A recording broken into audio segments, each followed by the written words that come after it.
A gente vem de um mês bastante positivo para o IFIX, com alta ali no acumulado, né, do ano bastante robusta, acima de 6%, e alguns indicadores macro ainda chamam a atenção, né, como a inflação ainda pressionada, seja IPCA e IGPM, embora a perspectiva seja de desaceleração, mas acima de tudo uma taxa Selic que segue projetada em níveis elevados, né?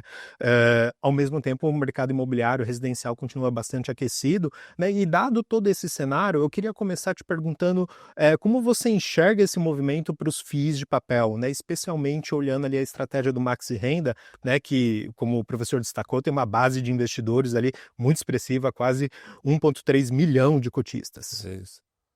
Então, o que a gente vê é até uma certa dicotomia no mercado de crédito, né? A gente vê os fundos captando pra caramba nos mercados abertos, enfim, nos fundos de papel. A gente viu uma arrefecida, né, pela queda das cotações.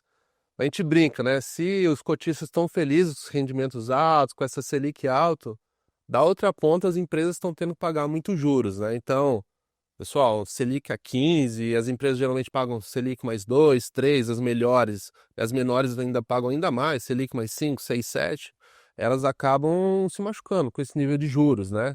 Principalmente o Brasil, que é muito volátil, 3, 4 anos atrás a gente tinha uma Selic a 2, muita empresa cresceu, investiu, fez novas plantas, enfim, para crescer, se endividou naquele momento e agora está desembocando no momento de muito mais juros. Então, é um momento que inspira muita cautela, que, de novo, a gente vê ao mesmo tempo captando pra caramba e ao mesmo tempo pipocando, uma renegociação, uma RJ ali, outra lá. Então, é um momento que exige cada vez mais habilidade da gestão ali. A gente brinca, né? Não pisar nas cascas de banana, nas armadilhas. Mas o momento está sendo bastante bom para alocar em boas histórias, né? Com bastante taxa, né? A gente brinca que tá conseguindo alocar em caras triple A's que os gestores brigavam ali por IPCA mais 5 um tempo atrás, a inflação mais 8,5, 9, 10, né, nesse momento. Mas, de novo, tomar cuidado. Se está pagando muito, quer dizer que as empresas, de alguma forma, também estão sendo um pouco mais machucadas. Então, os fundos de papel também é bom que a gente consegue ser um pouco mais defensivo na hora que precisa ser, né? Os fundos, em geral, são bem diversificados, né? O próprio Maxi Renda, vou falar que 80, 90% dos CRIs são tipo de 2% para baixo, né, do portfólio. Então, a gente consegue diversificar bastante em setor, em empresa, consegue a gente está vendo o juros subindo, vamos nas empresas que, né, que são menos endividadas, setores que sofrem menos, né? Por exemplo, o setor de varejo é um setor que sofre muito com juros, né? Porque é um setor de margem um pouco mais baixa, endividado, que por sua vez vende para clientes endividados, né? Fazer aquele famosinho carnê, né? Os juros estão mais altos, enfim. Então ele é alavancado em várias pontas. Então a gente toma esse cuidado de ir nas maiores. Pô, se eu tô no varejo, eu vou nas grandes agora, entendeu? Eu vou no Grupo Açaí, no Mercado Livre, Grupo Mateus, para citar alguns nomes.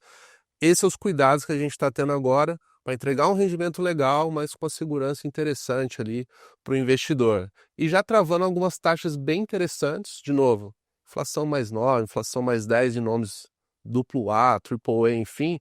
No momento que a Selic ir para 10, 9, né, o mercado dá uma acalmada, isso aí vai ser um ouro na nossa mão. Tanto, né, de ter travado um belo rendimento, quanto, enfim, fazer gestão ativa, ganho de capital, que é algo que a gente deve falar mais à frente aí, que a gente vê nesse momento. Excelente. Professor, o que o Evandro nos trouxe foi o ponto, né, o benefício de uma taxa de juros bastante elevada, inflação ainda pressionada, né, tudo isso resultando em bons rendimentos para os cotistas, né, de fundos de papel, mas, por outro lado, né, toda essa cautela envolvendo justamente esse cenário em que o crédito fica mais restrito, né, e muita gente muito endividada pode ter dificuldade para honrar seus compromissos. E, dado isso, eu queria também pegar sua visão sobre esse contexto em que os FIIs de papel estão inseridos atualmente. É interessante, né? Porque quando os fundos de papel eles naturalmente se tornam mais atrativos quando nós temos ou os juros mais altos, ou a inflação mais alta, ou os dois. Hoje a gente está num cenário talvez de uns juros mais altos, a inflação é um pouco assim deslocada também, mas ainda dentro de um escopo controlado. A gente já teve situações bem invertidas da inflação em 2 dígitos e os juros bem baixinhos. Então, obviamente que tudo isso favorece aquele rendimento nominal, né? Os reais por cota que entram na conta do cotista todos os meses ali, realmente são satisfatórios, o valor fica mais expressivo, mas por outro lado o risco de crédito aumenta. Então, como o Evandro colocou, a gente já está caminhando para o 4º ano consecutivo aí de juros altos. Então, isso vem fazendo com que as empresas também tenham mais dificuldade de pagamento.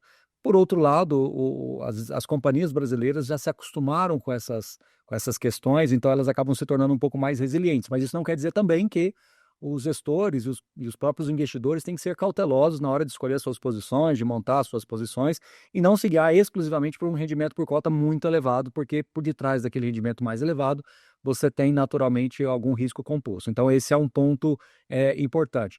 No final das contas, o que vale realmente é uma gestão ativa e a capacidade do gestor de enxergar esses movimentos, se antecipar e defender melhor o portfólio à medida que esses ciclos, esses microciclos começam e terminam, né?